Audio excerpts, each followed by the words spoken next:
That's what I call my little business. I decided to call my little business Free to Be Pet Therapy.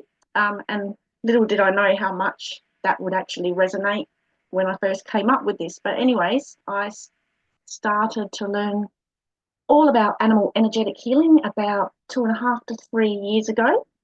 So basically, I call myself a pet therapist, and my mission is to help as many animal companions as possible heal pains, traumas, and overcome challenges so they can live in a state where they feel free to be, living life at their fullest potential.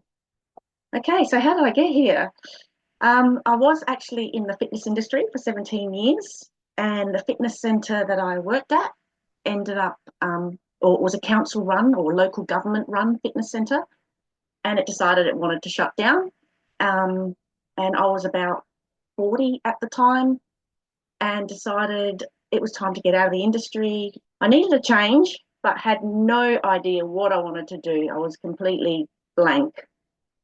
And so, what I did do was make sure that I did not stress about what I wanted to do and kept calm, because I figured if I stress, it's just going to create more stress, and who knows where that would lead me. And so I ended up in a job with a friend of a friend.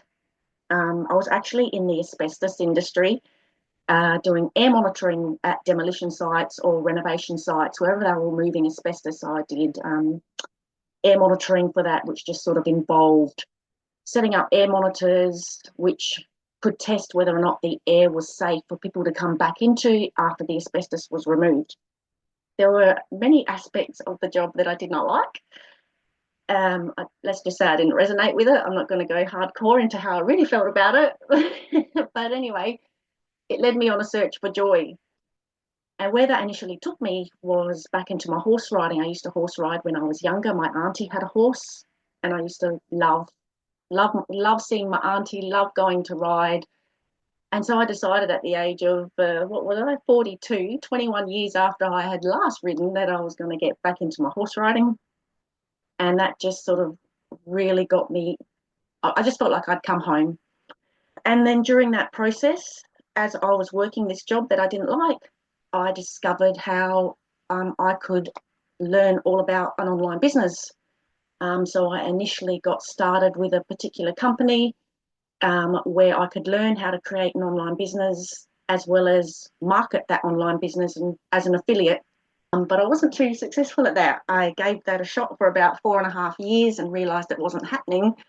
So I remained in touch with the community, and people within the community helped me out. I did a timeline therapy course and a mindset sort of course, which was combined to help me sort of release whatever was blocking me from starting my business, and actually unblocked a few other things. I had a couple of addictions that were eliminated, was which I've now am so thankful for, because it gives me the time, more time to be able to focus on the things that I need to, which is great. I then did a UVP course, and that's all about finding your unique value, because I still had really no idea what I wanted to do. And anyway, the lovely lady who runs the course, she and her coaches helped me discover my love of animals. I always knew I loved animals, but basically we just went through this bit of a process where you had to go through your life in chapters, like maybe from the age of 1 to 10 years old, from 10 to 20, 20 to 30, and so forth. And you had to write down particular memories that really stood out for you.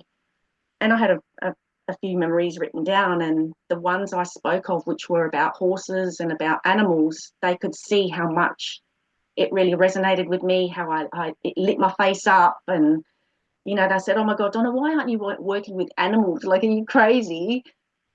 And at the time it was like, yeah, I love animals, but I didn't know what I could do. I wasn't trained in anything, and I was still pretty stuck on the affiliate marketing that I was doing. But given a bit of time and a lot of tears, I realized, yeah, maybe it's right. Maybe I need to start from scratch again. So it was interesting that probably about 6 months beforehand, I'd come across an advert all about energy healing and learning how to become an animal energy healer. But I kind of dismissed it, thinking I haven't got time for this now. And then I reckon within days, the ad came up again, and I'm like, yep, let's do it. So I actually studied under Len McKenzie, who's a world-renowned animal energy healer, has been doing energy healing for a good 30 plus years. So that that was interesting, starting from scratch again and just learning something completely different. So that's where the re-education comes from, and I'm now a certified level 2 animal energy healing practitioner. So that's a bit of my background. So just let you know what animal energy healing is. Energy healing is an ancient art form that can be used for complementary and alternative healing.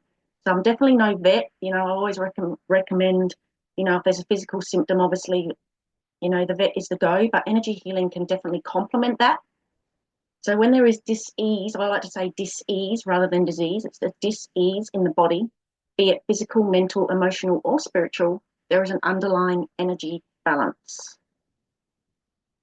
So pretty much everything is energy, and we are all connected.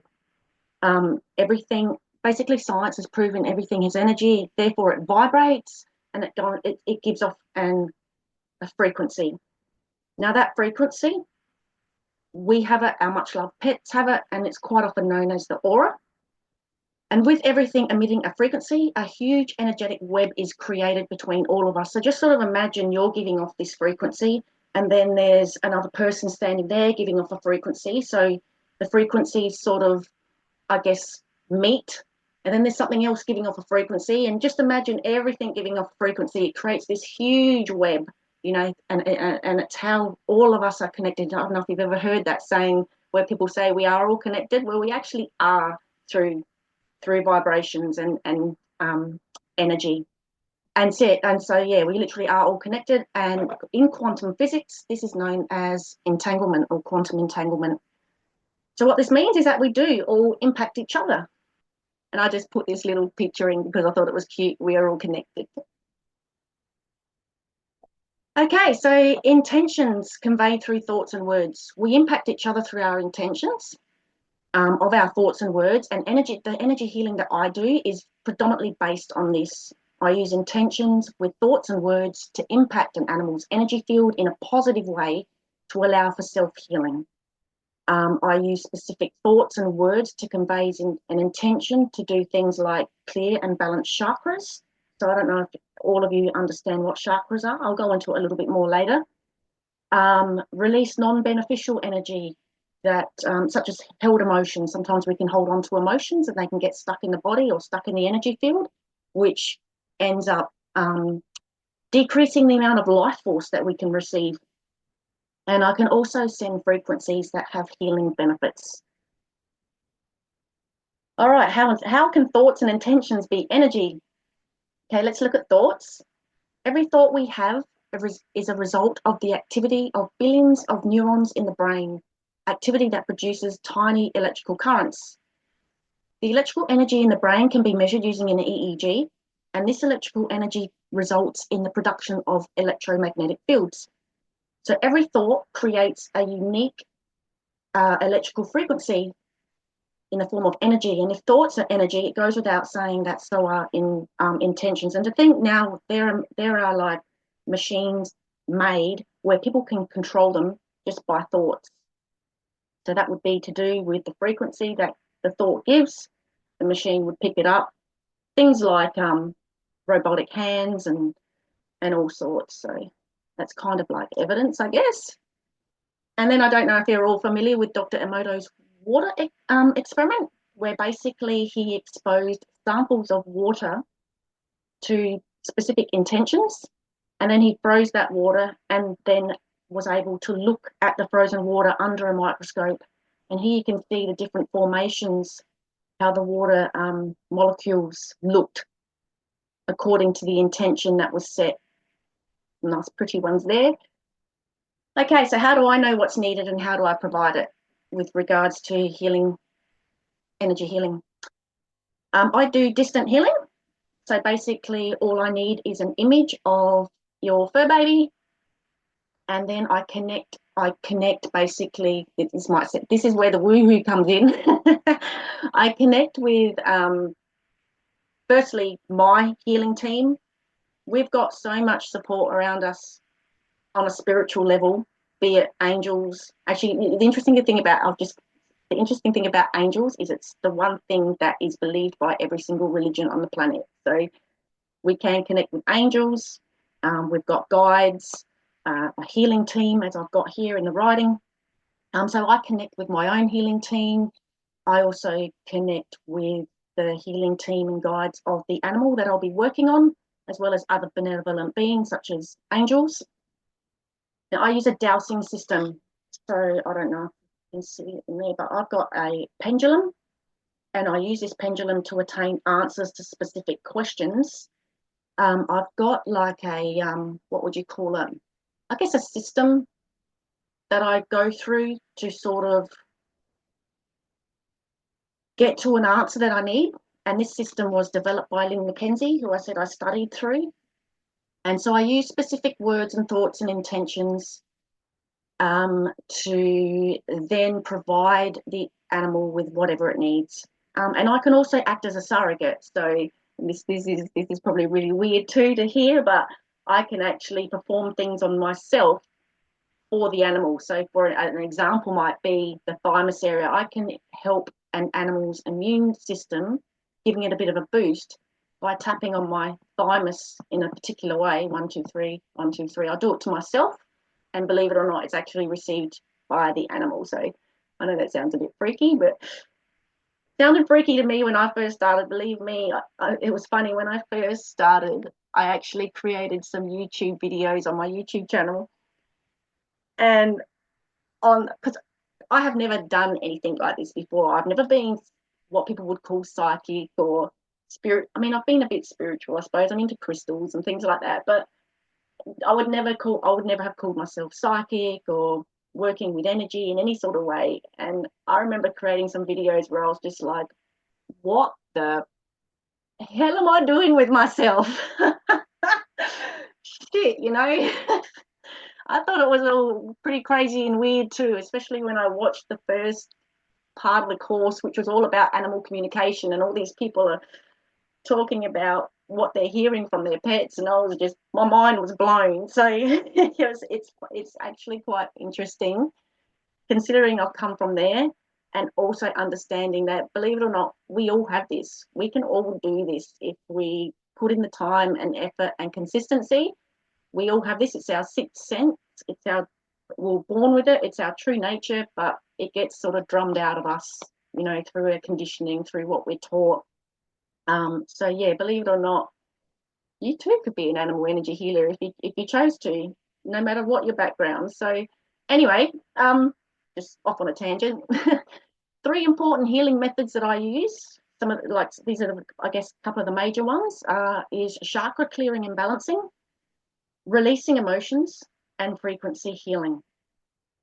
So chakra healing, the concept of chakras originated in India over 4,000 years ago. So that's been around for a while. And our pets, the basics of it is pets generally have 9 major chakras that I can work with, and each chakra relates to different areas of the body, as well as can be associated with certain sort of behaviors or personality traits. I won't go too much into it because there's a lot, but basically, I've got some different diagrams which I can show you. Here we go. Chakras allow universal energy to flow into the body. Now, basically, when it comes to our pets, because they are so close to nature, I mean, it's important for us, but it's even more important for pets. So much so, it's just as important as giving food to our pets. They eat through their mouth, which you could describe as a chakra. The chakra draws in the energy because it's like a bit of a vortex. It spins. This energy then goes into the endocrine system.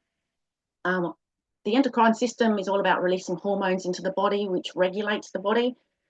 And what I'm learning through going through perimenopause is how important our hormones are and how they infect the whole body. So, if you've got one hormone that's a bit low, it's going to affect all the hormones.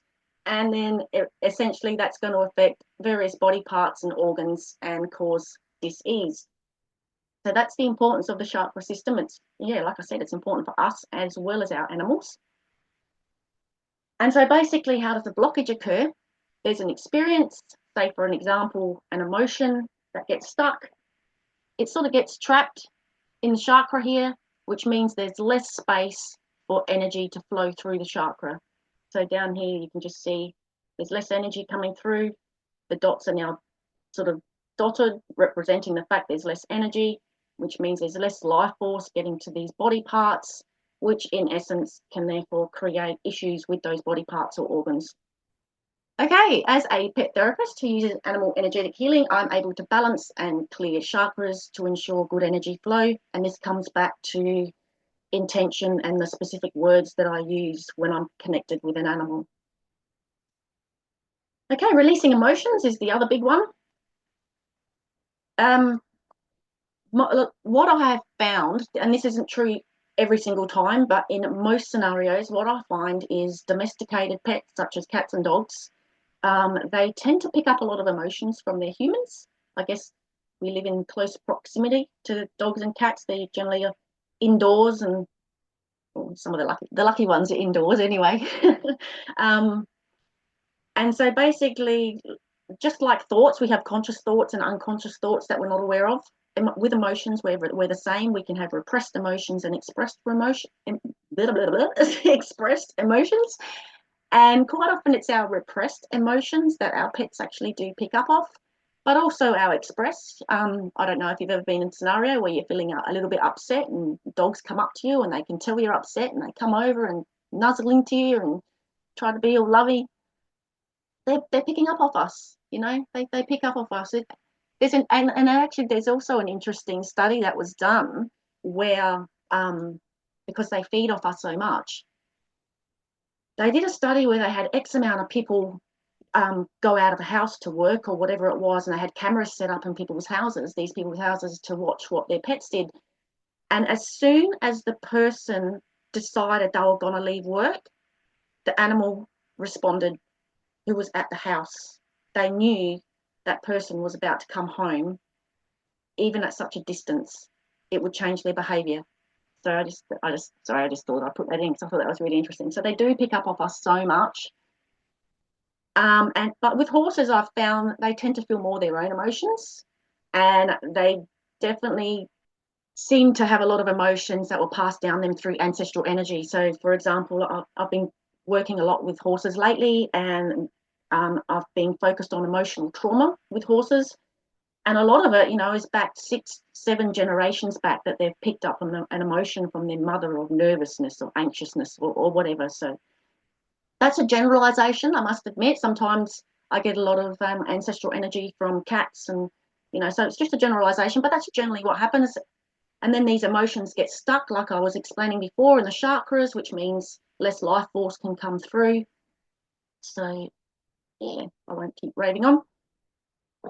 And to discover what that emotion is, once again, that little this little dowsing thing I use, I've programmed my pendulum to spin clockwise for a yes, and I'm spinning it myself here, anti-clockwise. But when I'm actually in the zone and working things out, I can just sort of swing it forth and back, and my pendulum will then just say, my name is Michelle. Oops, it's spinning to the left, which means no. You know, it's quite amazing, really. It's quite freaky. I think that's one of the things I freaked out about in my YouTube videos. I was just like, what the hell? But the body knows everything. Anyway, so basically what I've got is an emotional chart that I use to try to determine the emotion. And first I go into the elements. So there's fire element, earth, metal, water, wood. Plus there's a couple of meridians here. So basically, for example, just say the emotion, I get a yes for earth. So I come to earth, and I then decide or ask what meridian is the emotion in. Remember the image that I had earlier where I had the chakra, which then goes into the endocrine system, well, the meridians attach. The meridians, it's all based on Chinese medicine, qi flow. So from the chakra to the endocrine system, you've got meridians, and meridians associated with different body parts. So if I was to receive earth for the element, I would then ask, which meridian? Is it spleen or stomach? Example, maybe I'll get stomach as an answer. And then there are a few different emotions that I can then look through to find out which specific emotion is it that's causing an issue, or that's stuck within the animal. So that's how I determine what the emotion is. I've then got to sort of investigate possible reasons why the animal has picked up the emotion. I'm finding the more that I do this, I guess you'd call it, the more psychic I'm becoming. Answers tend to come to me. But sometimes I've just got to sort of go a bit by logic too, and ask a few questions and getting yeses and nos. But that's generally how I find which emotion it is. And quite often I can tell people, or I definitely let them know the date the emotion became an issue for the animal. And it blows my mind how accurate I can actually be with this. It blows my mind. It blows my clients' minds too, to be honest with you. It really freaks them out. Some people have even said it scares them a little bit.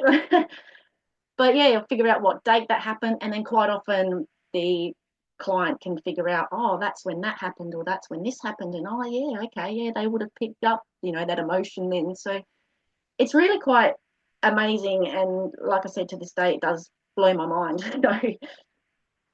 And then the last major thing was frequency healing. Like I said earlier, everything emits, or everything is energy, so therefore emits a frequency. So I can sort of tap into various things such as a crystal or color, and send that frequency to an animal to positively affect their energy field. And once again, I use my healing system to determine what frequency the animal needs. Does it need a crystal? Does it need a particular color? I use color therapy as well. And then I use those specific words with intention to send the frequency to the pet. So how can energy healing benefit your pet? Basically, I believe it eliminates the true cause of pains and traumas from the energy field. I'm a big believer in training animals. I'm a big believer in, you train animals the right way.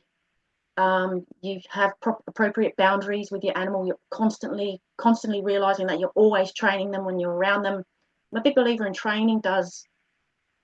Sometimes I even doubt my own self, thinking I think training would fix that, but sometimes people go through all the training. They go through everything. For example, with horses, saddle fit, bridle fit, barriers, vets, chiros, body workers, all the rest of it. But for some reason, as someone once described to me, they'll say, yeah, we've done all that, but something just isn't right. And that's quite often when energy healing can really help. So yeah, I was just rambling on. Decreases stress and anxiety. It can clear your pet's energy field to prevent dis-ease at a physical, mental, emotional, and spiritual level. It can increase mood, happiness, well-being, and overall vitality, so they can feel at their best, balanced and aligned with a better sense of well-being. And it can also improve that beautiful human-animal bond. Animals pick up on everything. And quite often, sometimes what I'll find is when I've discussed conducting an energy healing session with someone, they'll end up coming, speaking to me in a couple of days, and they go, you know what, my pet seems a lot better already, because they already know what's happening. They already know their owner has got this intention to help them heal in such a way, and they actually do pick up off that. So I guess just a few stories well, not a few, just a couple of stories. How are we going for time anyway? Awesome. Okay, story time. Okay, Arrow. I've just got some notes down here so I remember what to say. So this is Arrow. He was a 7-year-old Arabian horse. And it was, like I said earlier, the owner came up to me. She's a horse breeder and trains the horses to then be able to sell them. And she reached out to me and just pretty much said, look, he's just not right. There's something just not right. And basically that was all the information she really gave me. And she also said she just wasn't able to move forward with Arrow's training. She had done extensive groundwork and body work, but there was still something not right. So with the energy work that I do, I need to set an intention. And the intention I set was to help Arrow overcome all issues, preventing him from moving forward with his training. Now, the first thing that came up for Arrow was under the emotional. Basically, I work with different layers of the energy field. So there's the physical, emotional, mental, and spiritual. And the first thing that came up was emotional. And I received shock, which became an issue for him in 2016, which was when he was still a yearling. So yeah, so that was interesting. Then what came up was he just needed a dependent chakra balance. So he was obviously dependent. A dependent chakra is one of the minor chakras. Animals and ourselves have our major chakras, but we also have these minor ones. Yeah, so dependence came up for him, and which is all about his own independence, his level of trust and obedience with people. And if it's imbalanced, basically it can cause insecurity, it can cause training issues, trust issues. It can make an animal either too dominant or submissive, and can cause a lot of nervousness and fear. And then what came up after that, thinking back to shock, was the first priority was electromagnetic stress. Electromagnetic stress is to do with EMFs, like we pick up the energy that's given off from electrical appliances, our modems, the internet, all that sort of stuff gives off our EMFs. And so yeah, EMFs came up, and I'm like, what the hell? How does a horse pick up EMFs considering it's out in the country, out in the field? And I thought, electrical fence. And then what came up to me, what came out was, it was like, I asked the owner, was Arrow shocked by an electric fence? And this actually made her cry. She started bawling her eyes out and went, oh my God. When this horse was one, it was still with its mum in the paddock. And I don't know what had happened, but somehow he'd managed to get himself caught in the fence. And the fence just kept electrocuting him, bzz, bzz, bzz, bzz, until she could finally run and turn the electric fence off. And so this was like 6 years he'd been holding on to this shock in his system, so yeah, this was one of the first healings I ever did on a horse, and it just blew my mind. Actually, it was quite amazing. So anyway, that was the major stuff that came up for him. I won't go too much into it because I don't want to take up too much time. But basically, yeah, the owner couldn't believe it. She was crying, I was crying.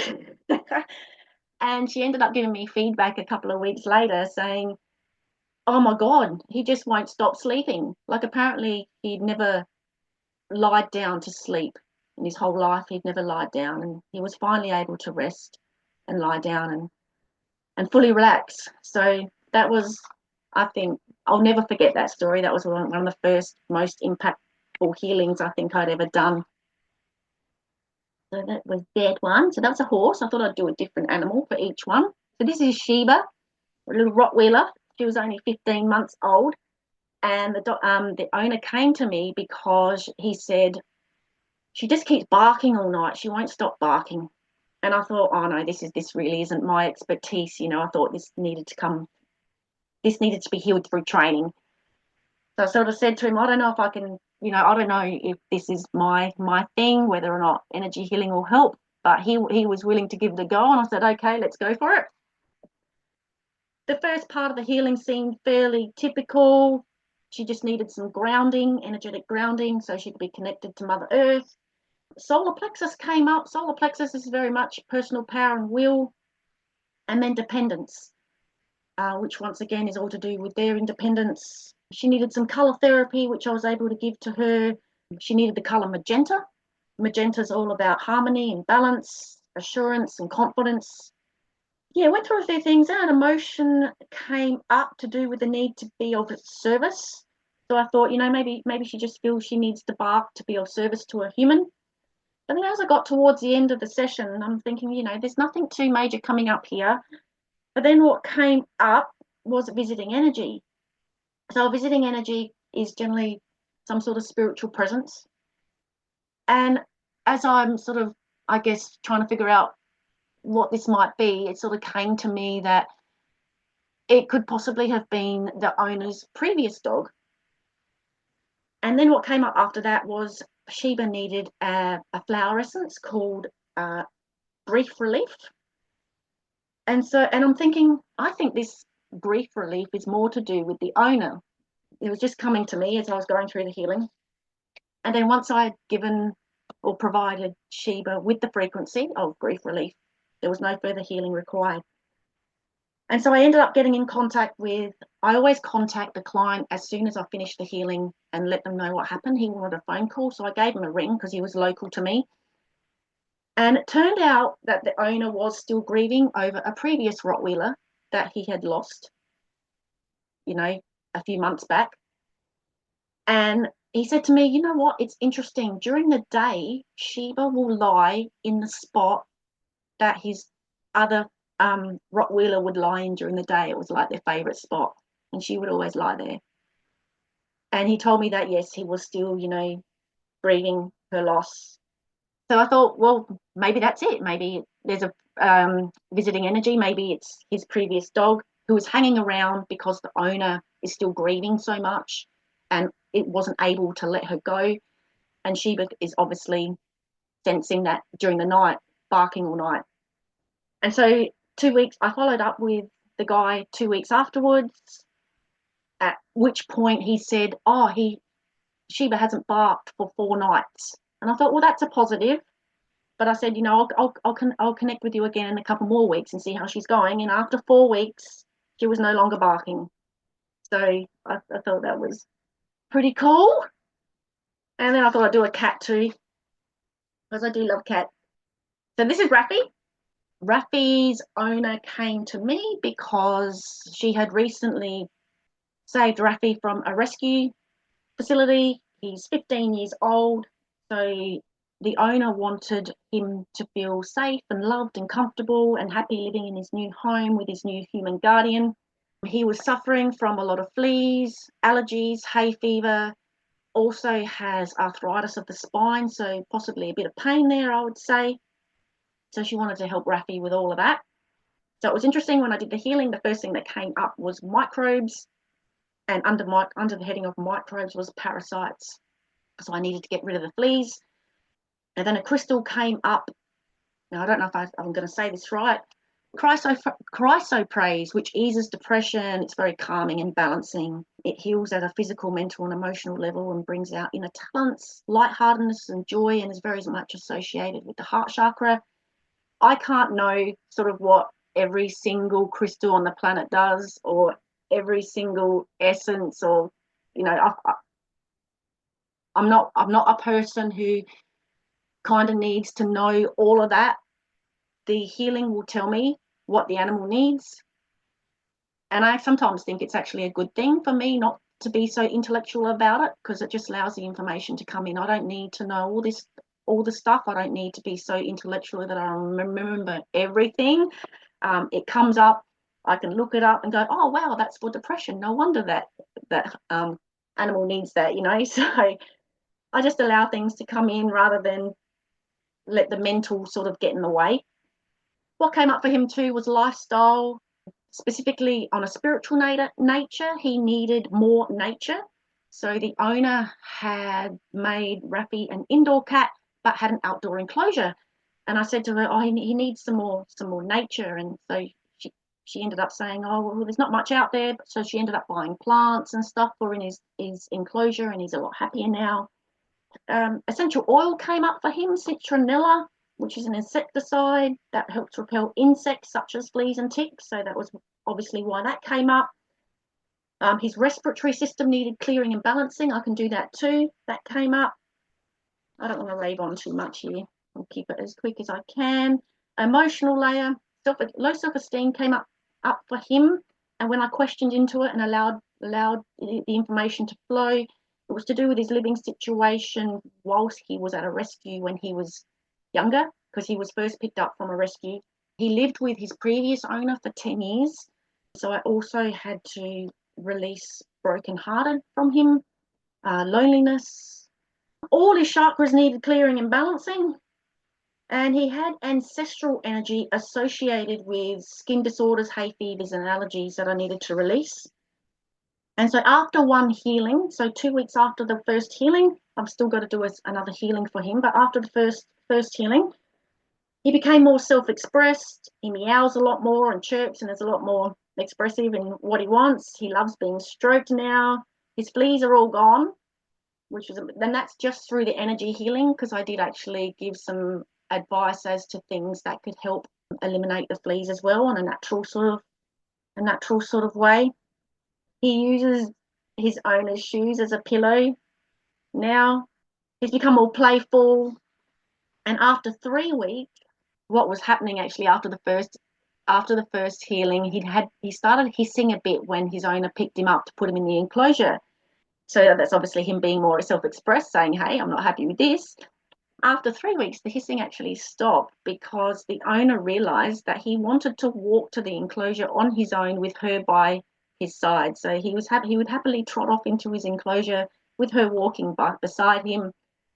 And he's quite happy in his enclosure now, and he goes and chews on a little bit of cat grass and whatever she's provided with him, which is really lovely.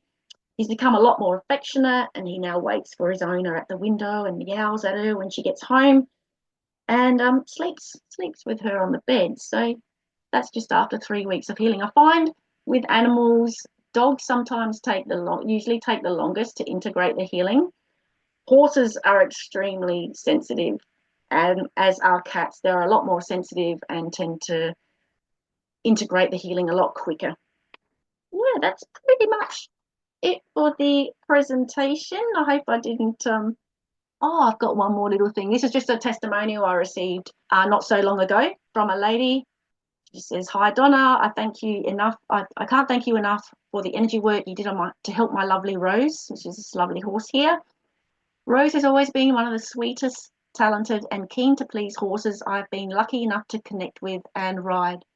She's had a very tough couple of years, which have changed her radically. She tragically lost her foal in some floods that we had in Australia up north in 22. The owner, she was severely injured in a traffic accident, and then 6 months later, she was involved in a float accident in which she hurt her back and neck. She was treated by a number of good equine body workers, therapists, but has struggled to recover. She has very obviously been struggling with anxiety, sadness, disassociation, and trauma. I had tried various good supplements, some of which helped, but she just wasn't herself. I must admit to some skepticism as to what your energy work could achieve from South Australia, when Rose and I are in South Australia. I'm way down south in Australia and she's way up north. However, from the same perspective, I thought it couldn't do any harm. So she's glad she did it. 3 distant sessions with you has changed her life and given me back one of the best horses I have known. She is calm, responsive, happy and sound again. She is openly friendly and seeking connection, having become extremely averse to being handled or approached by anyone but me. Going through your session reports and looking back through my calendar, I am a little gobsmacked by how accurate your insights are regarding issues I had not mentioned. You note her trapped emotion of grief from the exact date we lost her 37-year-old much-loved paddock mate. She spent weeks standing over that spot that he died. You don't mention many, but every specific date you mention can be linked to a pertinent incident that hadn't necessarily seemed a particular big deal at the time. So sometimes things that happen in our lives or our horses' lives or our other pets' lives, they don't seem like much, but it can really affect the animal a lot. And this is where that's a bit spooky, I'm afraid. So basically she's just saying she's very happy with the healing that I did. So it took 3 healings. So yeah, I just thought I'd quickly share that one too because that was a nice one. And yeah, that's pretty much it.